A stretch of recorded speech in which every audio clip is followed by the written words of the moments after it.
So chapter 5 or lecture 5 is on objectives. We started this journey by trying to understand. Chapter 1 was generally about the whole overview of strategic management. So whatever we're doing was to lay the foundation for all the other concepts and topics in strategic management. All right. From there, we got to understand the purpose of an organization. And under the purpose, we learned that 3 statements makes up the purpose of an organization. You have to get a vision statement, you need a mission statement, and you also need what is known as the value statement. All right. But in the midst of that, we learned that you need also to set objectives in order to be able to. It is only when you consistently achieve the objectives of the organization that you'll be able to achieve the vision that you have in place. Okay, so right from chapter 1, we established the importance of objectives in strategic management. Then we got to chapter 3, where we laid much emphasis on the external environment. That as a strategist or as a business organization, you need a proper understanding of your external environment, because from the external environment, you'll be able to know the opportunities and threats that exist as far as your organization is concerned, right? Then from there, we moved on to discuss the internal environment. You need a proper appreciation of your internal environment to know your strengths and weaknesses. Okay, so when you know the opportunities and threats in the external environment, and you know the weaknesses and strengths in your internal environment, that lays a solid foundation. It will lay a solid foundation to be able to set realistic objectives. So that is why in chapter 5, we will be looking at the objectives that must be set by the business organization. Okay, so we'll be looking at the characteristics and benefits of objectives, looking at financial versus strategic objectives. Then avoid not managing by objectives. What that means is that if you choose not to set objectives, what are the alternatives available? And are they the recommended ways of managing an organization? Okay, so we'll be looking at that. Then we'll look at critical success factors and key performance indicators. They really will form the basis for certain objectives of organizations. We'll look at the concept of the balanced scorecard. We'll look at strategy maps. We'll look at managing the balanced scorecard. And then finally, we'll look at SWOT analysis. Okay. So an objective is a statement of a specific outcome that is to be achieved. Objectives must be meaningful and clear to the people who use them and linked to the realistic measures of progress. So as a strategist, after you've understood your environment, just as I said much earlier, you need to have statement of specific outcomes, what you want to achieve at the end of the day. Okay, when I mean at the end of the day, it may not necessarily have to be daily. Okay, it could be yearly, it could be half yearly, and so on and so forth, right? So we have short term, we have medium term, we have long term objectives. But whatever be the case, there must be some targets that you set for yourself that you seek to achieve either annually or by semi-annually and so on and so forth, or biannually and so on and so forth. Whatever be the case, there must be targets that are set for the employees or everybody in the organizations to strive to achieve. Okay. So what are some of the characteristics of objectives? Right, they should be quantitative. What this means is that you need to find a way to make, it's closer to the next point, to make your objectives measurable. All right, so most of the time when some of you explain some point and you just put it generally, I want it really to be specific. And what I mean by that is that I want it to be somewhat measurable, quite specific for us to be able to assess that and find out whether we are making progress or not. So objectives are like that. They must be quantitative. They must be measurable.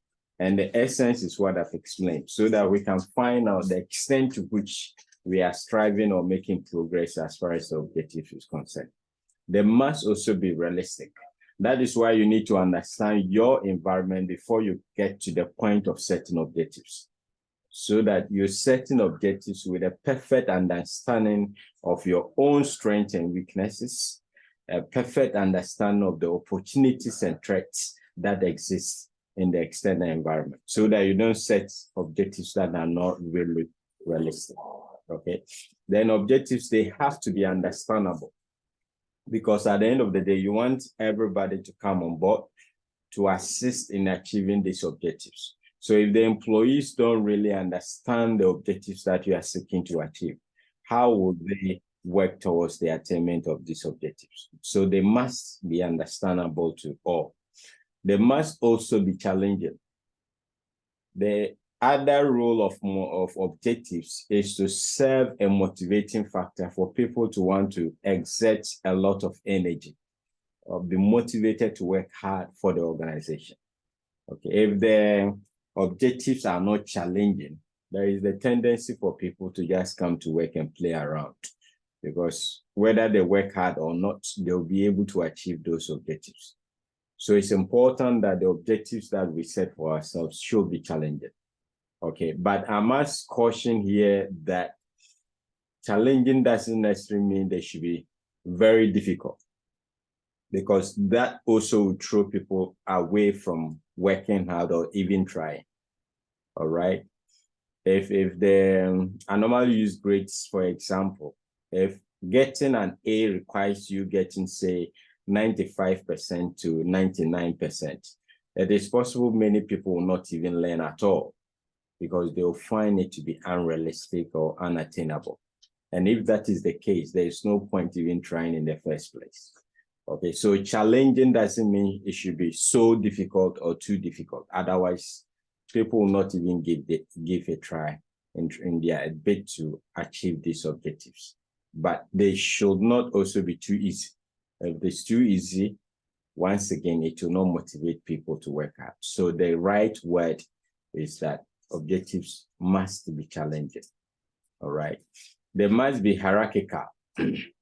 So I spoke about short term, medium term, long term.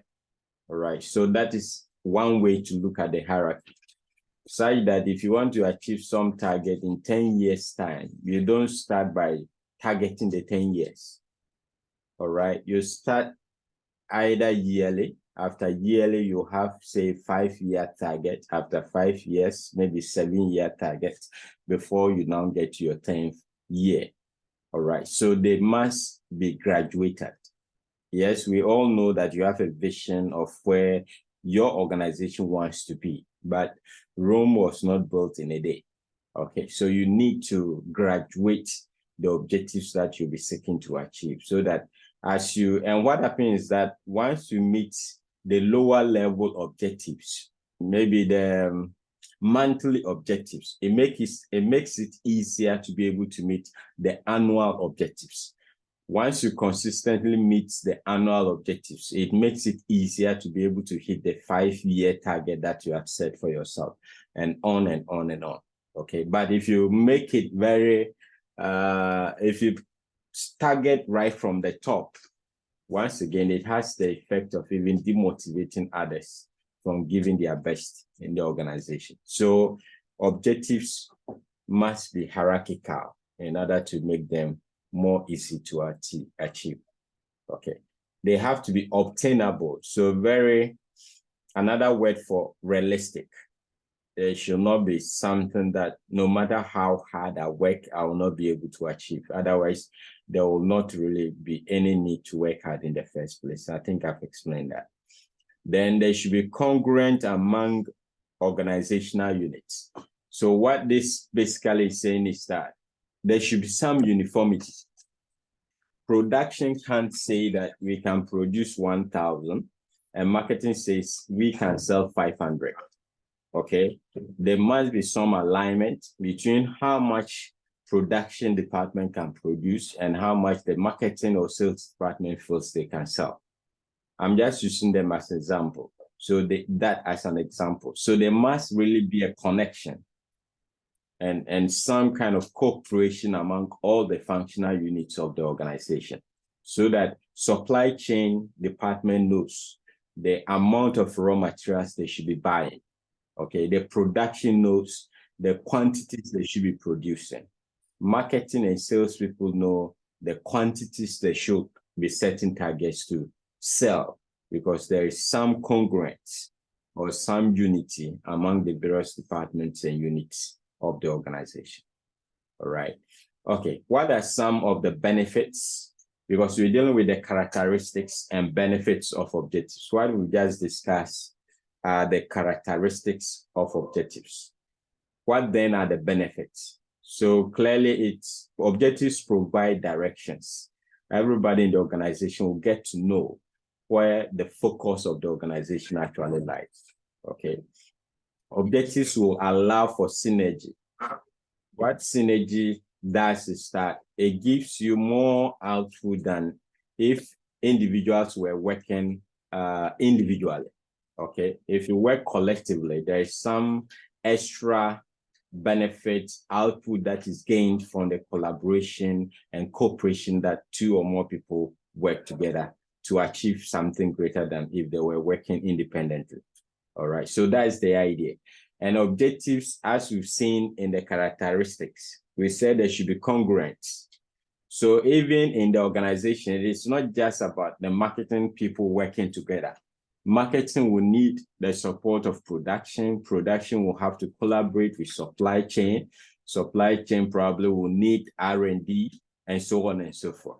Okay, so it pulls everybody together.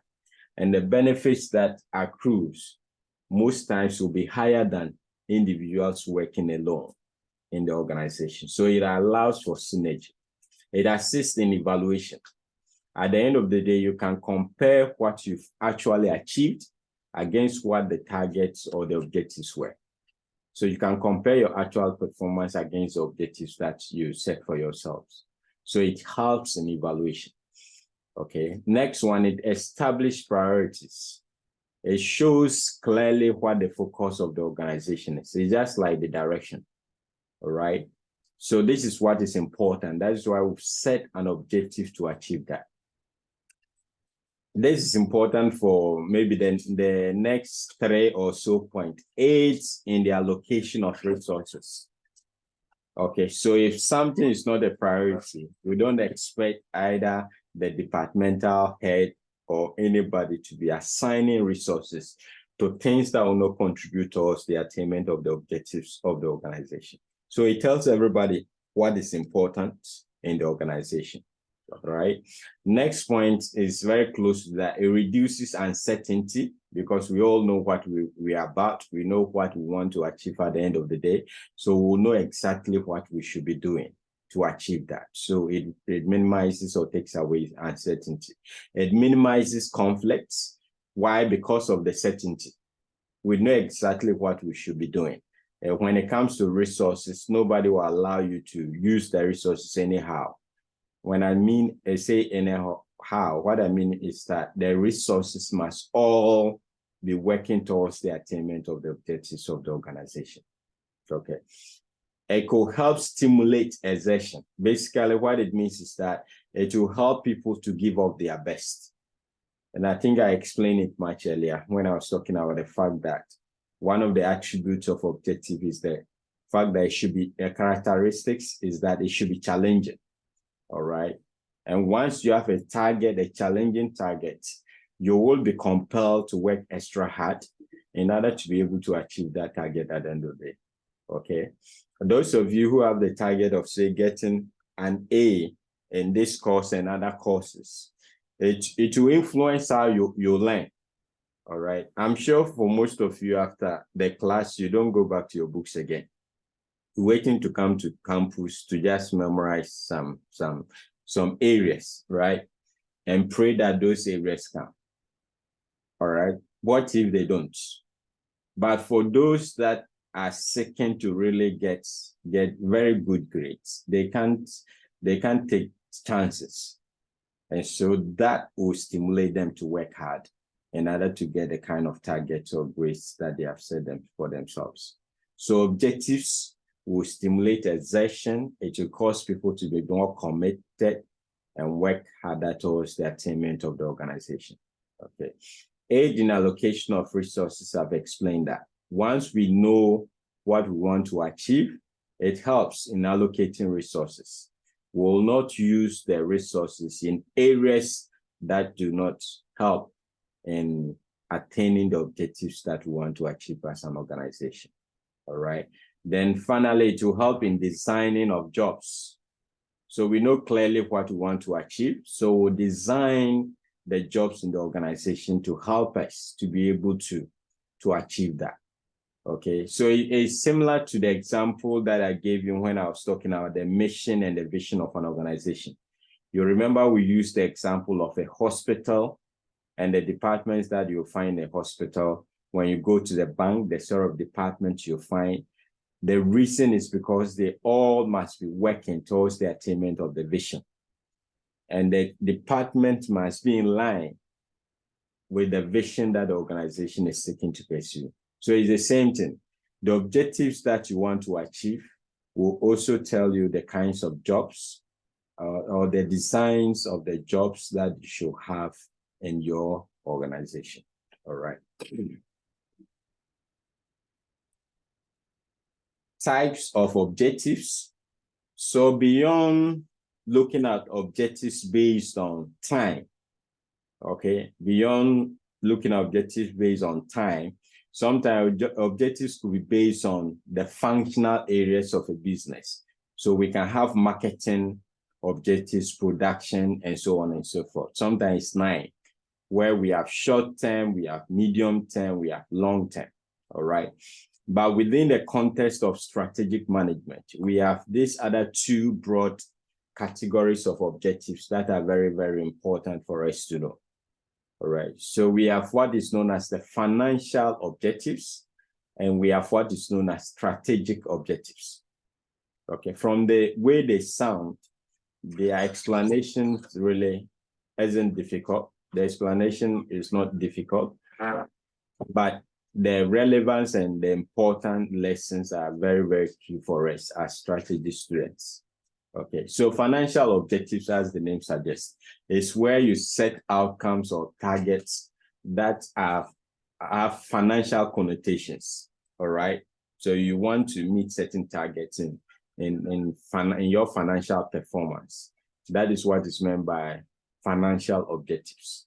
And the examples include growth in revenues, growth in earnings, higher dividends, larger profit margins. So all the financial statistics or indicators that organizations may have, you can set targets to improve upon them. Okay, so that's the idea of financial objectives. You just want to meet some financial targets in the organization. Then we have strategic objectives. So these are objectives that will help you to improve your market positioning in a particular industry. So these objectives really will not, initially they are even investment. So they work in the opposite direction of financial objectives. Financial objectives, you want to make more money, more profit, more dividends. With strategic objectives, the reverse is the case. You want to position yourself well. And that really calls for investments. And investment means that the monies that should have been given out, either as dividends or bonuses, must go back into the business in order to improve your competitiveness as an organization. All right. So examples include larger market share, quicker on-time delivery than rivals, shorter design to market times than rivals, lower cost than rivals, and so on and so forth. So let me explain a bit some of them. So larger market share, we all know that, right? You want to sell more, have more customer base in a particular market. Okay, so let me get your ideas here. What are the various ways by which a company can increase its market share? If you're a company and you want to increase your market share, what are the various ways by which you can do that? Prof, I think one way is... You've not learned how to use the reaction button, which is the hand. Okay. If you just mention my name, I won't know who's talking and all that. Oh, okay.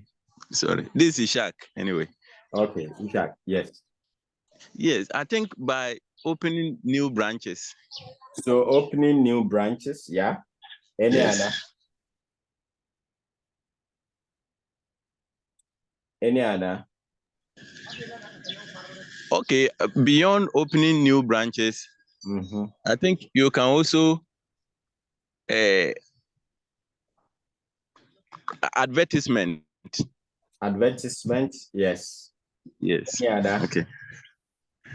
I'm not asking you per se, I'm talking to the class. So if there's someone else with an idea. Firstly, you just joined Rose. Yes, Rose, I just called you. Yeah. If we can do that by also introducing more new products.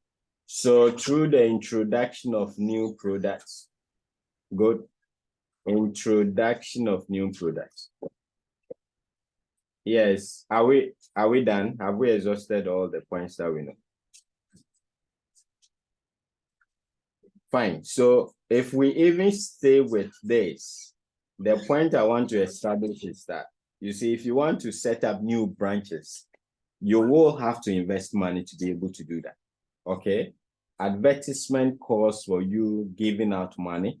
Of course, with the internet, the cost has become easier and all that. But if you still want to go by traditional advertisement, you need to pump money into that. Introduction of new products, that is really an investment you have to make. Okay, so all these points are right, but the key thing to note is that unlike financial objectives where you want to make more money, hit more financial targets, if you go by strategic objectives, you have to be prepared to invest, okay, in the company. This explanation is important because later I'll draw on that, this knowledge that I'm sharing. Okay. So then there are other points, the quicker on-time delivery than rivals. All right. So basically it's talking about if two customers were to request a particular product from two companies, who among those companies or which of the companies has the capacity to deliver the goods faster or the product faster than the other? And that is very, very important in marketing. Okay, even the normal stuff, if you go buying food and this restaurant where you have to sit for hours and hours before the food is delivered, and if there was another restaurant of equal quality and yet they don't spend much time in giving you your food from the time you've ordered to the time of delivery, it is certain that next time, of course, if you are not hungry and you just want leisure, probably you'll be going to those guys who delay before serving you your food. But the normal thing is that, guys, people are busy and they'll rather go to a restaurant where they'll be served quicker than the restaurant where you have to sit for a very long time before your meal is served. Okay, so that idea also comes to play in selling of other products. How quickly can you deliver compared to your rivals or to your competitors? All right. The next point is close to that, but the next point is shorter design to market times than rivals. So Rose was talking about new products. And the process of developing a new product starts from conceptualization to the design to the prototype before it gets to commercialization and so on and so forth. Okay, so between the time of conceptualization to the time when the idea is actually commercialized, how quickly are you able to do that? And that is important in strategy because you are competing with your rivals, right? And with the advent of technology, if you take too long between the period of conceiving an idea to the point of conceptualization, By the time you sell your product, it might be late, it might be old, it might be obsolete, because other people might have thought about something better than what you were even thinking about.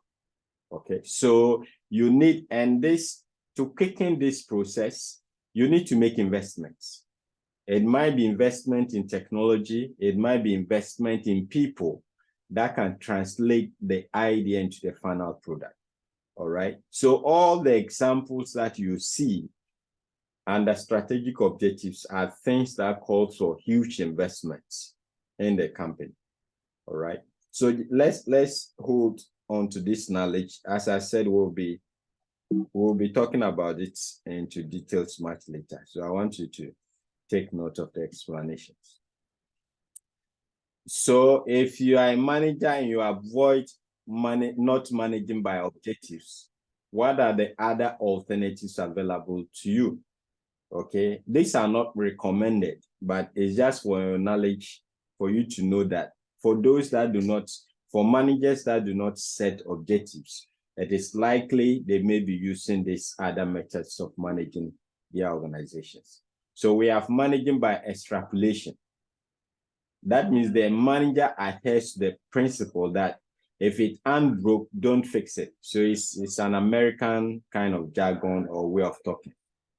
Okay, so for managers that do not go by certain objectives, if there is nothing really wrong with the system, why worry yourself setting objectives and seeking to improve?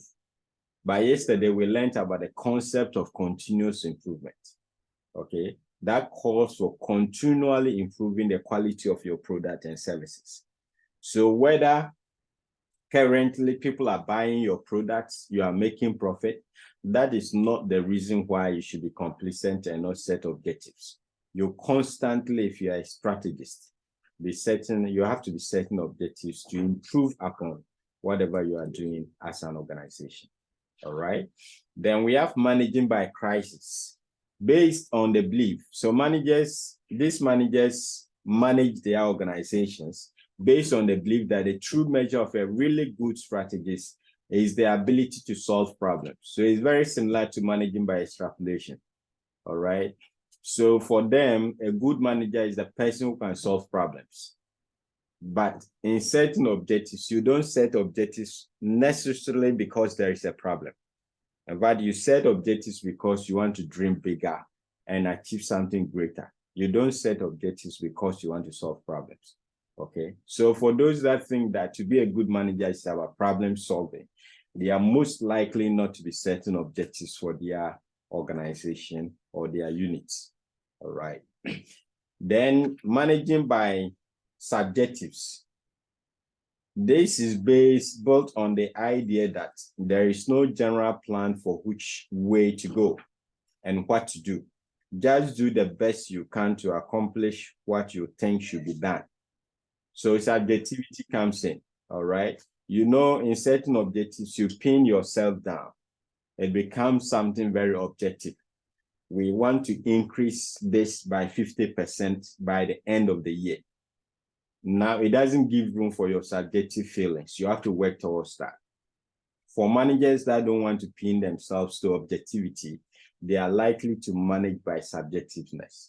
All right. So they just do their best. There are no targets. Just work hard. Okay. Like I'm sure some of you, right? You know, certain objectives come with stress. All right. When you were doing your first degree, if you had the target of getting a first class, it comes with a lot of nightmares. Okay. Every exams you are panicking. After the exams, you go and be dreaming. Sometimes you even dream you deviated a particular question, even though that was not actually the case. Okay, so setting objectives comes with a lot of pressure. Some managers don't like the pressure and they will rather go by managing by subjectiveness, okay, or by subjectives where you just do your best and leave the rest to God.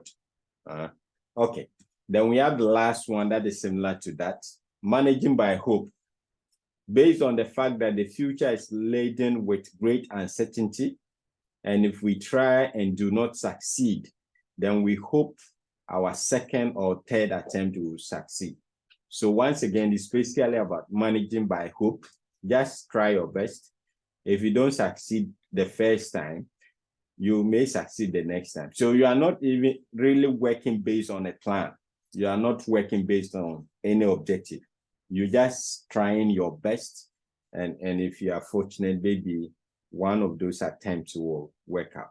But objectives, management by objectives is not like that. All right. You really actually have a target that you are working towards. And at the end of the day, you come back to measure your actual performance against the target. If you don't achieve that, you go back and scrutinize why that happened, and then find solutions to the reasons why you couldn't meet your objective. So you don't leave things to chance or hope.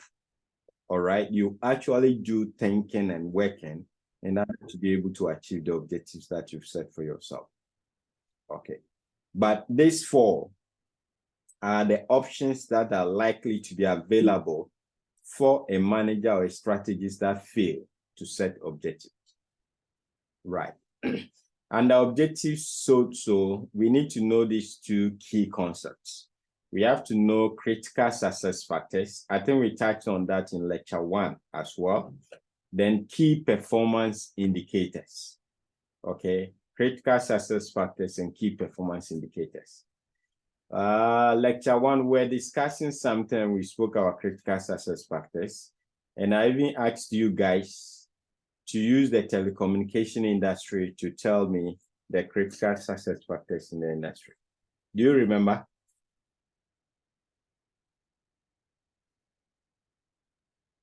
Yes, anybody, I need your response. Yes, bro, we remember. And what were we discussing there? Yeah, so I remember we were looking at the critical success factors for telecommunication companies, and then we mentioned price, we mentioned quality of the voice call, the internet connectivity, and then the geographical coverage. That's right. Yeah, but I wanted to remember the context under which we discussed that, like which subtopic. Anyway, that's fine. So that is that. And I remember we explained that these are the things that you'd have to get in order, or you need in order to be successful in a particular industry. Okay. So let's look at that. The importance of balance is reflected in the difference between critical success factors and key performance indicators. Critical success factors refer to those factors that primarily account for an organization's long-term success. All right. So if you don't have those factors in place, your success in the long term is questionable. All right. What then are key performance indicators? Key performance indicators, on the other hand, refer to target measures for achieving outcomes in key operational areas. Do you get the difference? So we have critical success factors that really are the core determinants, your core business processes that will help you in the long term to be successful. All right. But in the course of doing your work, you need to give yourself some targets in some operational areas. Okay. So while CSF are long-term and linked to overall strategy, KPIs are strategically related targets in short-term management. So with key performance targets, mostly they relate to the financial targets. All right. We want to increase our sales by 30% by the end of the week, or at the end of this month, or at the end of this year. We want to improve our profit by this. We want to reduce our cost of production by this. These are normally the key performance indicators. All right. But the critical success factors must actually be entrenched before you can meet, most of the time, before you can get to hit these key performance indicators. So critical success factors are long-term and they are linked to the overall strategy of the organization. All right.